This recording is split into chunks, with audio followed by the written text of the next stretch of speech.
நாவல் வச்சுட்டு அதுக்கப்புறம் தான் நம்ம ஒவ்வொரு ஐட்டமே சாப்பிடணும். அப்ப சாப்பிடும் போது என்ன ஆகும், நம்ம உடம்புல இருக்கிற எந்த நோய் தான் இருக்கா, ஏஸ் நோய் இருந்தாலும் சரி, கிட்னி பெயிலர் இருந்தாலும் சரி, எதை வந்தாலும் இது ஒண்ணுத்திலே குணப்படுத்தலாம். நிச்சயமாக சொல்றேன், இது சாதாரண விஷயம் கிடையாது. இது இருக்கிறதுலே அறிவு பொறுமல்ல எந்த இதெல்லாம் கொடுக்குறீங்க. இதை சாப்பிட்டு பார்த்தோன்னா உங்களுக்கு எதுவுமே இல்லை. அதான் சொல்றேன், சேர்க்கிற தண்ணி எடுத்து குடிச்சா கூட நோய் கிடையாது. நான் அடிச்சு சொல்றேன், இதுதான் செவியால் ஒரு நோயை குணப்படுத்தணும்ன்றது ஒரு விஷயம். செவி மூலமா சகல நோய்களும், எப்படிப்பட்ட கொடிய நோய்களும் குணப்படுத்தணும் அந்த அறுசுவை உணவு மட்டும்தான், வேற எதாலுமே கிடையாது. அதெல்லாம் கட்டுக்கணும். நீ நல்லா பாருங்க, எந்த ட்ரீட்மெண்டாவது சுகரை கூட எடுத்து இது வரைக்கும் சுகர் யாராவது குணப்படுத்தணும் பாத்துக்கிறியா, இல்ல பிபிக்கு குணப்படுத்த இதை பாத்துக்கிறியா? எந்த நோய்க்கும் தீர்வே கிடையாது. ஆனா நான் இதை சொல்லி ஒரு 2 பேர் பண்ணிட்டு ஒரு கொஞ்ச நாள் அப்படியே இதை நடந்தோம். அந்த நோயே இல்லாம போய் ஊசியை போடாம போயிட்டாங்க. ஊசியை போடலாம், இதை கடமை வச்சு என்ன கொஞ்சம் கஷ்டம். நம்ம டிவி இல்லாம சாப்பிடணும், யாருக்குமே பேசலாம். இதுதான் நம்ம கடுமையான ஒரு தண்டனை. யாராவது இந்த கடுமையான தண்டனை ஏற்றுக்க முடியுதா? நிச்சயமாக முடியுமாது. நோயை கூட வரட்டும், நம்ம சொல்றது நோயை கூட வரட்டும், நான் பாத்தியே ஆனும் அந்த சீரியல. ஏன்னா அந்த சீரியல்ல முக்கியம் என்ன கதை தெரியுமா, இவன் கல்யாணம் பண்ணியிருப்பான், பார்த்தனா கல்யாணம் பண்ணிட்டாலே அவனுக்கு இன்னொருத்தி செட் பண்ணுவாங்க, இல்ல அவருக்கு ஒன்னாத்தன சரி. இதேதான் அவங்க எல்லா சீரியலும். அதான் தீவிரமா பாக்குறாங்க மக்கள். அது ஏதாவது உருப்பட ஒரு ஸ்டோரிக்கு தான். இனி எதனா பாரு, இதே ரக்கம். ஒருத்தர் கல்யாணம் பண்ணிட்டு அவளை ஏமாளி கொண்டு வந்துட்டு அவளுக்கு இன்னொருத்த செட் பண்ணி வருது, இல்ல அவருக்கு இன்னொருத்தன பாய் செட் பண்ணி, இதேதான் இதுல மாத்தி மாட்டி எல்லாம் நாடகமா. ஆனா இதெல்லாம் நம்ம பார்த்து பார்த்து கெட்டு குட்டிச்சு வருவோம். ஆனா ஒரு நல்ல விஷயங்கள் இப்போ இல்ல. என் யூடியூப்ல ஒரு நல்ல விஷயம் போயிட்டு போனா அதை தூக்கி தள்ளுறாங்க. நல்ல கட்ட போனா தூக்கி அதான் தேவை அதான் பைக் வாங்கிக்குவோம், இப்படியே தூக்கி விட்டுவாங்க. அங்க எவனா ஒருத்தன் நல்லா இது போட்டோம் அதெல்லாம் நல்லா பார்ப்பாங்க மக்கள். அந்த மாதிரி இந்த அறுசுவையை கடைமுடிச்சு பாருங்க. இது கடைமுடிக்கும் போது உங்களுக்கு என்ன தெரியுமா, சாப்பிட்டு ஒரு கொஞ்ச நேரம் பொறுத்து தான் தண்ணி குடிக்கணும், உடனடியாக தண்ணி குடிக்க கூடாது. இதை ஃபாலோ பண்ணிட்டாங்க, அற்புதமான ஒரு விஷயம் இருக்கும். அடுத்து குளித்த உடனே சாப்பிடக்கூடாது. நாம என்ன பண்ணோம், குளிச்சுட்டு டக்குன்னு 6 10 போடு, சாப்பிட போடு, 4 வாரி போட்டு நான் வேலைக்கு ஓடணும். அப்ப நீ என்ன பண்ண, நோயை வாங்கிட்டு ஓடுற. அதுக்கு நாம என்ன பண்ணோம், கப்புனு கடல் இது ரேஷன் அரிசி போடுறாங்க கவர்மெண்ட், திரும்ப கப்புனு துணியா தரும், எந்த வேலையும் போகாம. அவ்வளவு வேலைன்னா 3 வேலைக்கு தான் நம்ம தரோம். அது பொறுமையை நின்று சாப்பிட்ட படம். எப்படி நம்ம சாப்பிட்டு திரும்ப சமாளிச்சு அதை ஹாஸ்பிட்டல் கொடுக்கறது எதுக்கு, சாப்பிட்டு சமாளிச்சு ஹாஸ்பிட்டல் கொடுக்கறதுக்கு நம்ம போகாம தண்டசோர திரும்ப வீட்டுக்குள்ள வந்துடலாம். ஆனா அதெல்லாம் தேவையில்லை, எல்லாத்தையும் ஒழிக்கணும். நம்மளே நம்ம சாப்பிடணும், நோய்க்கு துட்டும் கொடுக்கணும், அப்புறம் அனுபவிக்கணும். ஐயோ அம்மா அப்பா, இந்த கடவுள் நம்ம இப்படி தண்டனை கொடுத்துட்டாரு, இப்படி கடவுளை வேற தட்டுறது, எந்த கடவுளையும் என்னை காப்பாத்துறது, எந்த சாமியோட என்னை காப்பாத்தல தட்டுறது, எங்க காப்பாத்துறது? உண்மையை நீ காப்பாத்திக்கிறது வழி சொன்னே நீ செய்ய போறதுல, மத்த எங்க போறது சொல்லு. அந்த மாதிரி ஒரு விஷயம் இருக்கும்போது நீங்கள் குளித்த உடனே 1/2 மணி நேரம் பொறுத்துதான் நீங்க சாப்பிடணும். இதை கலைக்காக பயன்படுத்தினால் நிச்சயமாக இருக்கும். அடுத்து நம்ம உடல், பெண்கள் எப்பவுமே வெள்ளிக்கிழமை வாரத்துல ஒரு 15 நாளைக்கு ஒரு முறை தலைக்கு எண்ணெய் வைத்து தேங்காய் ஊற போட்டு 1 மணி நேரம் பொறுத்து குளித்து பாருங்கள். உடம்பு குளிர்ச்சி உஷ்ணம் பண்ணி அற்புதமாக செயல்படும். அதே மாதிரி அந்த பெண்கள் ஒரு லட்சுமி கடாசோடு இருப்பார்கள். அதை யாராவது நம்ம பெண்கள் பண்றாங்களா? கேரளால பண்றாங்க. அவங்களுக்கு முடிய பார்த்தவங்க எப்படி இருக்கும், கேரளால அழகே என்ன முடிதான், அவங்க தான் இதை ஃபாலோ பண்றது, நம்ம யாரும் ஃபாலோ பண்றது. அடுத்தபடியாக சனிக்கிழமை ஆண்கள், சனிக்கிழமை 5 நாளைக்கு ஒரு முறையோ இல்ல வாரத்துக்கு ஒரு முறையோ தண்ணி இது எண்ணெயை போட்டு, தேங்காய் தான், வேற ஏதாவது தேவையில்லை, தேங்காய் எண்ணெய் போட்டு நல்லா ஊற போட்டு அதன் பிறகு ஒரு 1/2 மணி நேரம் போட்டு குளித்து விட்டு அதன் பிறகு பாருங்க உடம்பு எவ்வளவு ஆரோக்கியமாக இருக்கும். இதை யாராவது பயன்படுத்துவதில்லை. இதெல்லாம் கடைபிடிச்சீங்கன்னா நிச்சயமாக நம்ம நோய் நொடி இல்லாம வாழலாம். இது எதுக்குன்னா, நம்ம இவ்வளவு கொடுத்தோம், நீ அதையும் பண்ணாதான் இதாகும். நான் இங்க குணப்படுத்துறது வழி உனக்கு கொடுத்துருவேன், இது கஷ்டப்பட்டு கொடுத்தோம், கொஞ்சம் நீங்க அதை ஃபாலோ பண்ணுங்கன்னா நிச்சயமாக வரும். அதே மாதிரி நம்ம சாப்பிடும் போது சாதத்தில் பார்த்தோன்னா சாதம் கம்மியா இருக்கணும், அதுக்கு ஒரு படி அதிகமா காய்கள் இருக்கணும். நம்ம என்ன பண்றோம், அட அந்த காய் என்னது கொஞ்சமா நீ சாதம் இவ்வளவு. ஏன்னா சாதம் எதுக்கு? நோயை உற்பத்தி பண்றதுக்கு. காய் எதுக்கு? நோய் வராம இருக்கிறதுக்கு. அதுதான் நோயெல்லாம் வரக்கூடாது நம்ம நினைக்கிறதுல. நோய் வரணும். நோய் வந்தாதான் நாம ஹாஸ்பிட்டல் போகணும். ஏன்னா அதனால நம்ம செயல்பாடு அப்படித்தானே. யாராவது நல்லா சிந்திச்சு பார்த்தீங்களா? நம்ம நோய் வரணும் தான் நம்ம சாப்பிடுறோம். நோய் வரக்கூடாதுன்னு யாரும் சாப்பிடலையே. நோய் வரக்கூடாதுன்றவங்க என்ன பண்ணணும்? 3/4 வயசு காய் இருக்கணும், 1/4 வயசு சாதணும். யாரும் வேலைக்கு ஆகாது. அது நோய் வரட்டும். அப்போ நம்மளே நோயை கூப்பிடுறோம். இனிமேலாவது கொஞ்சம் மாற்றிங்க சொல்றேன். அடுத்தபடியாக இரவில் உண்ணும் உணவு. அந்த உணவாகப்பட்டது நம்ம என்ன பண்றோம்? பகல் நிறைய போர் தடுறது. நல்லா போர் தடுத்து அப்படி போன உடனே நின்று பொறுப்பு தூங்கிறது. அது என்ன ஆகும்? போயிட்டு செரிமனம் ஆகாம எல்லா உறுப்புகளுக்கும் போய் எல்லா வியாதியும் கொடுக்க ஆரம்பிச்சிடும். அந்த மாதிரி தயவு செய்து பண்ணாதுங்க. இரவில் என்ன பண்றதுன்னா அரைவயிர் சாதம். அது எதை வந்தாலும் சரி, அரைவயிர் இல்ல பழம் எடுத்துருங்க. அழகா ஆப்பிள், மாதுளம்பழம் இந்த மாதிரி பழங்களை சாப்பிடுங்க இரவில் மட்டும். அப்படி சாப்பிட்டீங்கன்னா முகம் மசியும் உண்டாகும். அடுத்து பார்த்தோம்னா உடம்பு தேஜஸ் இருக்கும், நோய்கள் வராது. நம்ம 3/4 நோய் வர காரணமே இரவு தான். பகல்ல சாப்பிடுறோம், எல்லா வேலையும் செஞ்சு அது தேன சக்தி இருக்கு. ஆனா நைட்டு சாப்பிட நம்ம என்ன பண்றோம்? நாம நல்ல பழுத்து கொரப்பட்டு 8 மணி கூட எழுறது இல்லை. நாங்க 3:30க்கு 4 மணிக்கு எழுந்து ஒரு தியானம் பண்ண வர தேவையில்லை. அதெல்லாம் நம்மள நல்ல விஷயம்லாம் நம்ம செய்யறோம். அதெல்லாம் செஞ்சா நம்ம கெட்டுரும். நல்ல விஷயங்கள் பண்ணா கெட்டுரும், கெட்ட விஷயங்கள் பண்ணாதான் நல்லா இருக்கு. நம்ம வாழ்க்கையை அப்படிதான் போயிருக்கு. அப்ப யாராவது ஒரு 4 மணிக்கு எழுந்தோ, ஒரு 4:30 மணிக்கு எழுந்தோ, ஒரு நடக்கலாம், ஒரு எக்ஸசைஸ் பண்ணலாம், ஒரு இதெல்லாம் வேலை செய்யலாம். அதெல்லாம் கிடையாது. எல்லாம் சோம்பேறிதான் ஆயிடுச்சு. கோலம் இது சாணி இறைக்கணும். சாணி அது சாணியெல்லாம் இறைக்கக்கூடாது. யார் சொன்னது?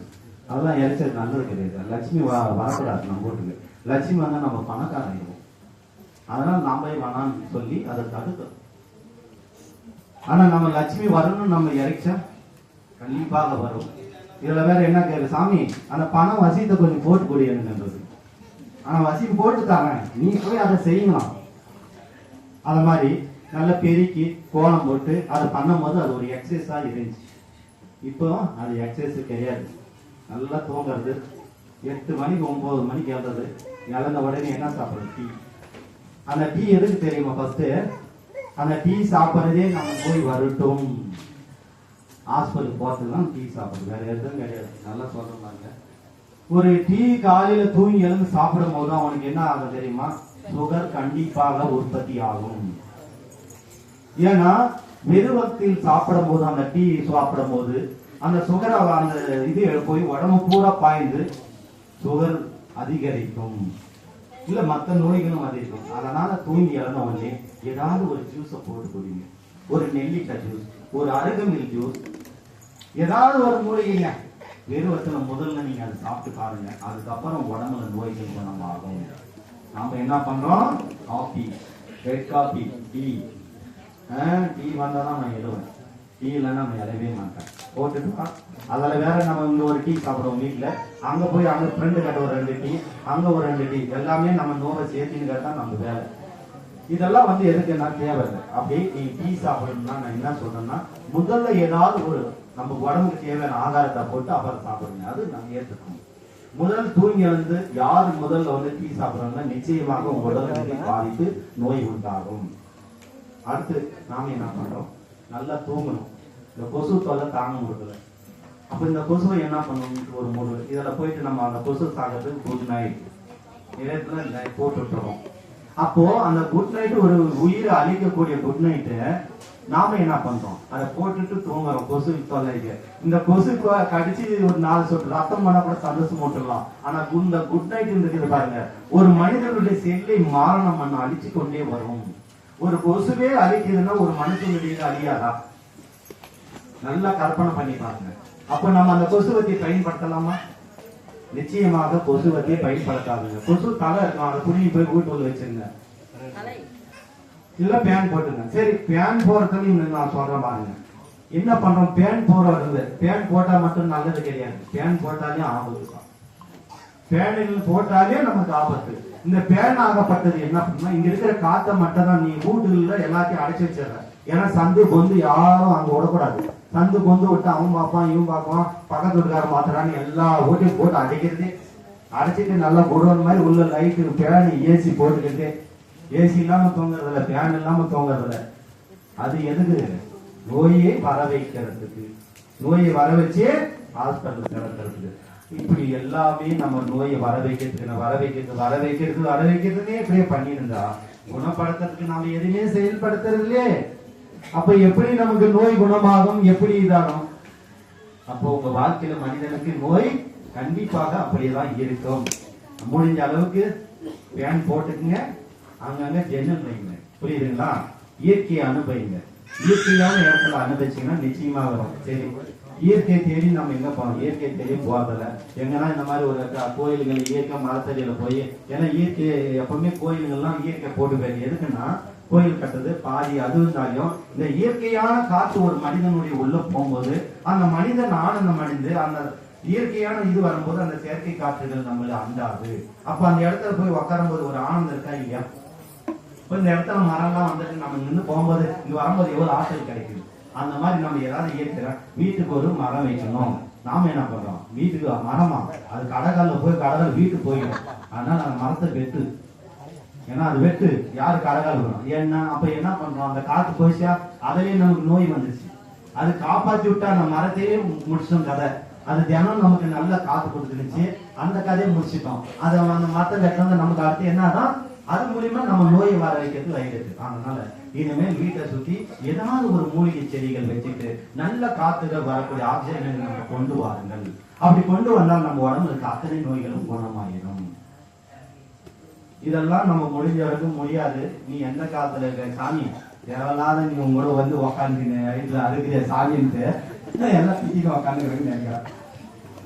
காரணம் என்ன என்றால் நம்ம தெரிஞ்சுக்கணும்.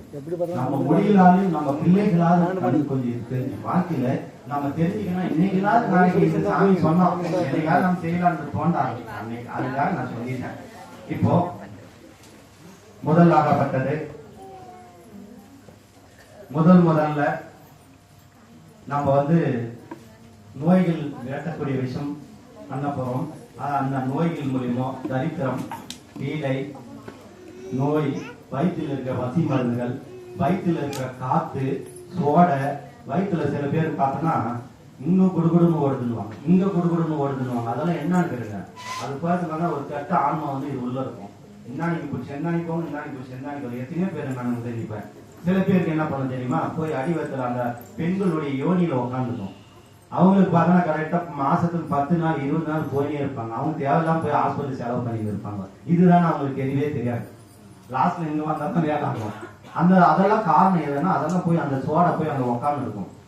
ஒரு மனிதனை இயற்கை 5 நாள் அதுக்கு மேல ஆச்சுன்னா நீ என்ன ஹாஸ்பிட்டல்லாம் போக தேவை. அதுக்கெல்லாம் காரணம் என்னன்னா அது ஏதோ ஒரு காத்துச்சோடை அந்த அடிவத்தில் போய் உக்காந்துடும். அது உக்காந்துச்சுன்னா நமக்கு என்ன ஆகுதுன்னா அந்த மாதிரி வரும். அடுத்து நம்ம நல்லாவே இருப்போம், கை போட்டு அலாய்க்கிற மாதிரி இருக்கும் நிறைய பேருக்கு வயசுல. அது நாம என்ன ஏதோ அலைக்குது ஆசைப்பட்டு போவோம். அதுவும் வந்து ஒரு சோடை.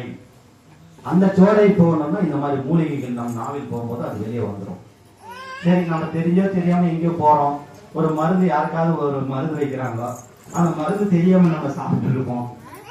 அதான் என் அனுபவத்துல ஒரு இது சொல்ற மாதிரி, ஒரு கணவன் மனைவிக்கு ஒரு பிரச்சனை. எனக்கு வந்து ஒரு கஸ்டமர் 2 பேருக்கும் ரொம்ப அடிதுடி.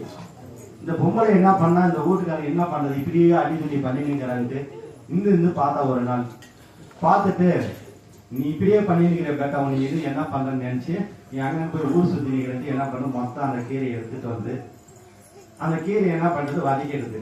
வதக்கி இருக்கும் போது அப்பயே கணவன் மணிக்கு தகராறு வந்து அடிக்கப்பட்டது. என்ன சொல்ற, தூங்கக்கூடாது,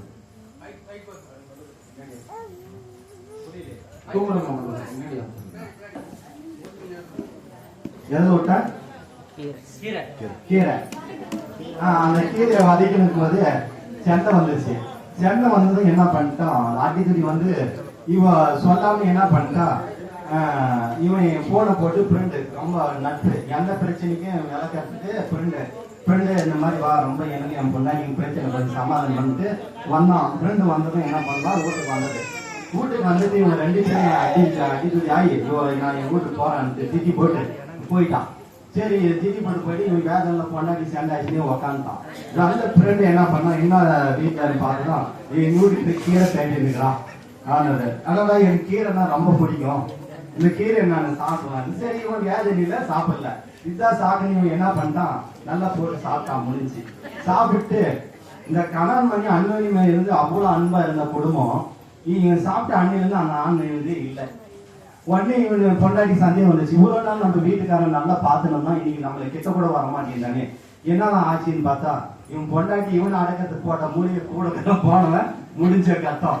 இதுக்கு சாமி எனக்கு எப்படியாவது மூலிகணும், எனக்கு எப்படியாவது காப்பாத்தி கொடு சாமி எனக்கு ஒரே அவன் வேதனை, ஒரே அழுது.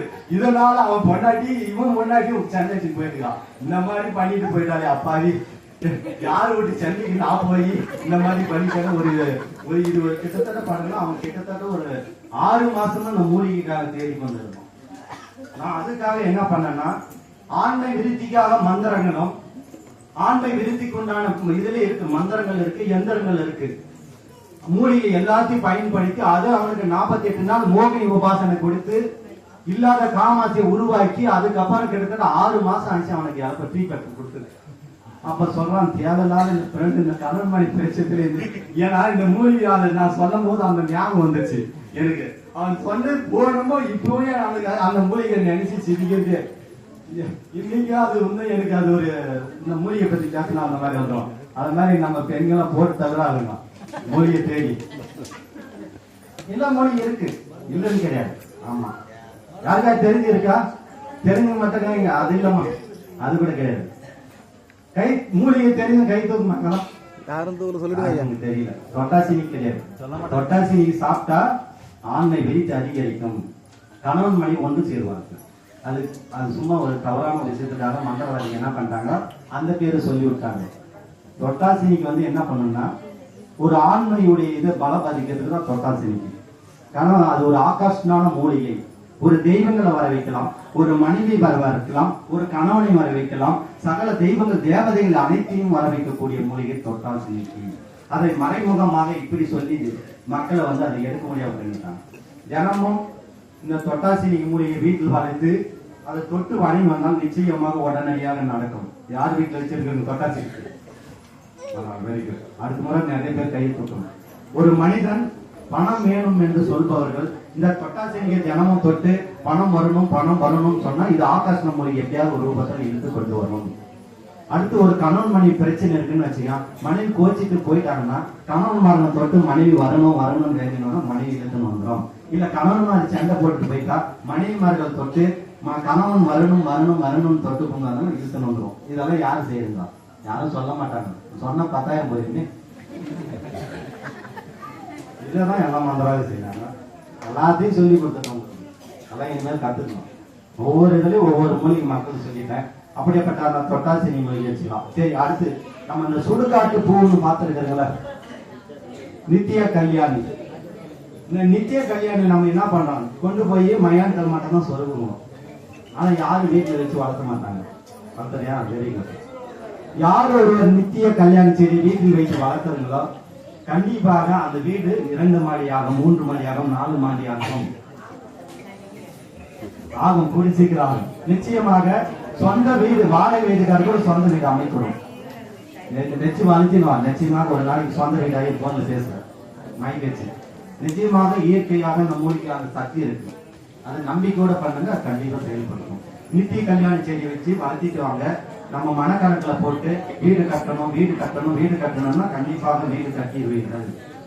அதுக்கு அவ்வளவு ஆற்றல் இருக்கு. இதெல்லாம் தெரியுது யாருக்கும். அந்த காலத்துல மறைமுகமாக இதை மறைக்கப்பட்ட விஷயங்கள் இதெல்லாம் வந்து என்ன பண்ணாங்க, ஒரு குழுவில போட்டு அடிச்சு 20,000 50,000 கொடுத்து என்னப்பா நான் வீடு வசதி பண்ணிட்டேன், இது எட்டு போய் வீடு வந்துடும் 50,000 20,000 வாங்கிட்டு கொடுக்குது. நான் இப்ப சும்மா சொல்லிட்டேன், முடிஞ்சு போச்சு, அவ்வளவுதான். இனிமேல் 10,000 இருந்துச்சு. அந்த வீடு இல்லாதவங்க அடுத்த முறை எல்லாம் இது பார்த்தீங்கன்னா கண்டிப்பாக கிடைக்கும். அவ்வளவுதான், போயிடலாம். இன்னும் போனா வேற போய் நிற்கும். அடுத்து வருஷம் கணக்கு சொல்லி நிற்கும். உங்களுக்கு நிறைய எல்லாத்தையும் கக்கிட்டா அடுத்த இதெல்லாம் திரும்ப ஆர்வம் கலைஞ்சிடும். ஆமா, திரும்பி வரமாட்டேங்க. எல்லாத்தையும் கத்து கொடுத்தாரு சாமி, இனிமேல் போட உட்காந்துருக்கோம். அப்படியே இருந்தாலே இந்த சாமி கிட்ட வந்தே தேடணும். காரணம் என்னவென்றால் நான் உங்களுக்கே சொல்லிட்டாலும் தன்னுடைய மந்திர சக்தி எப்பவும் எங்க கிட்ட வராது. நீங்க அந்த மாதிரி தவம் பண்ணா வரும். நான் விட்டால் தான் வரும், விடலாம் வராது, கண்டிப்பாக வந்துதான் தீரணும். இப்போ முதல் முறையாக நம்ம முதல் ஆகப்பட்டது இப்போ நம்ம இந்த மூலிகைகளும் இந்த மந்திர தண்ணிகளும் இந்த எல்லாத்தையும் இப்போ நம்ம ஆரம்பிக்க போறோம். இதற்கு முன்னாடி ஆரம்பிக்கும் முன்னும்